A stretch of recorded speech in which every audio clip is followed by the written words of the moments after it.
The truth is coming out. People are not going to be happy when they see this. No, this is a data center because when you look at the drawings, you see the building is full of server racks. When is a data center not a data center? Well, it may be when the public starts to object to data centers. Disk Drive in San Jose, Google is creating a massive new research facility called Meadow Point. Construction has already begun on a large building that Google insists is not a data center. Wait till you guys see some of the stuff that I dug up. Not gonna be happy. What if I told you that the UN is already warning the world that these data centers will drink more water than billions of people? What if I told you that they're finding loopholes to get around all the conservation laws and everything else? It's already happening, and a lot of you guys know. Water consumption. You guys aren't gonna be able to have as much water. Turn off your water. Power consumption. Turn off your lights. Rolling blackouts, because our data centers are gonna need your power also. This is getting bad way too fast. Important information that most definitely affects you coming right up.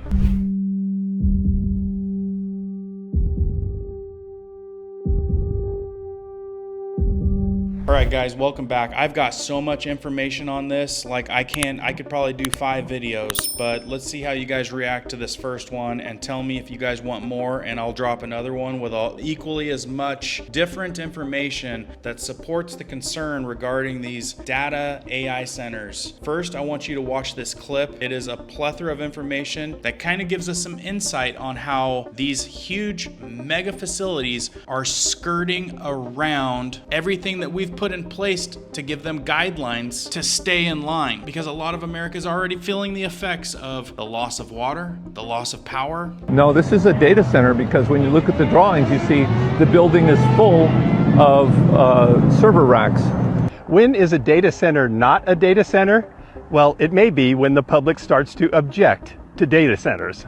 Disk Drive in San Jose, Google is creating a massive new research facility called Meadow Point. And isn't that true? We start raising a fuss because it's hurting the people as far as cutting down on our power, cutting down our water, even in drought areas. And so what do? Well, they're gonna change what they're called to get around every restriction that has been put on them. When is a data center not a data center?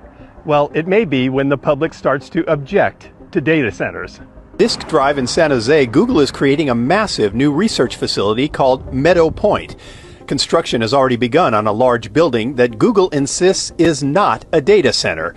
But that's not what it looks like to Kelly Abreu. When I looked at the city documents, they did not list it as a data center, they listed it as a large energy user. This is a big project, and this part of the project is a data center. Abreu is a retired engineer and co-founder of a conservation group called Mission Peak Conservancy. He was intrigued by reports of Google's plans and began looking deeper into them. But he was confused when the buildings were listed as a research and development facility. And I said, no, this is a data center because when you look at the drawings, you see the building is full of server racks and 250 megawatts, 500,000 square feet almost. That's about 500 watts per square foot. Once you put that much energy into a building, you can't put people in there. There's no room for people. When that much energy has to only go into equipment and then cooling. The plans show the two buildings filled with uniform columns of equipment and large cooling towers. But to Abreu, the real tip-off was the proposed power substation on the site. 250 megawatts, more than 2.5 times bigger than any data center proposal currently on the books with the city of San Jose. It's no secret the city is enthusiastic about data centers when much of the state and nation have growing concerns about their demands for power and water. They have said that San Jose wants to be the data center capital of Silicon Valley, of the Bay Area, of the state, really.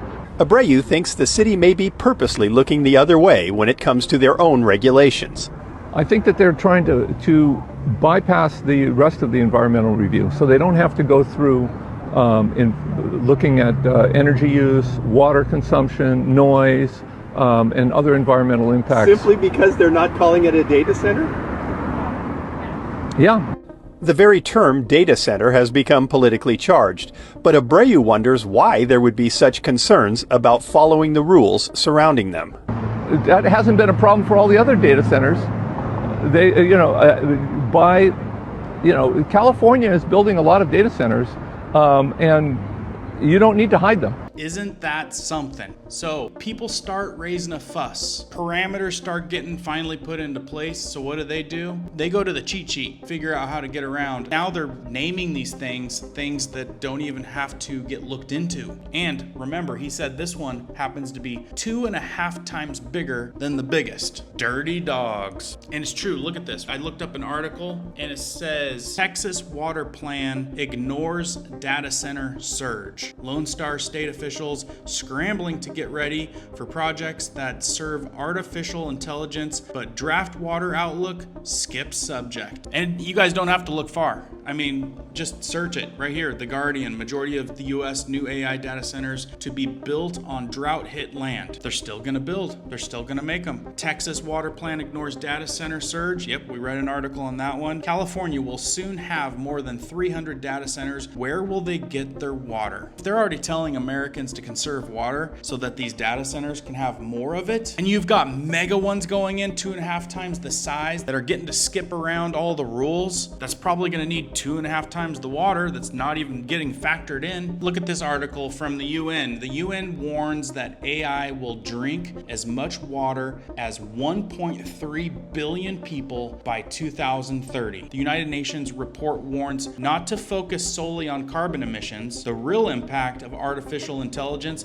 also threatens global water reserves and land, placing additional pressure on regions that already have a crisis. It's not just the UN. Even here in the United States, right here from Time, AI could use as much water as 1.3 billion people by the 2030, the UN reports. You think this thing's a problem right now? I think it's gonna be much worse. We've got the super El Nino about ready to crush us, and now we've got AI centers about to run us out of water and electricity. I know some of you guys have wrote in saying that you've gotten notices to restrict your water use, stop watering your yards. A lot of the country right now, some of you are getting rain, some of you are not, but a lot of areas have record drought areas, and they're still building these centers. And that's not the only thing. They're gonna suck up all the power. We've already had a power crisis. So how in the world are we supposed to justify all of the data centers if we already had a power issue? Look, this article right here from Newsweek. Teachers asked to turn off the lights in county packed with data centers. Henrico County employees, including school staff, have reportedly been asked to conserve electricity after the Virginia county, home to multiple data centers, said its power cost for government and school facilities would rise by nearly 25% starting July 1st, adding an estimated $5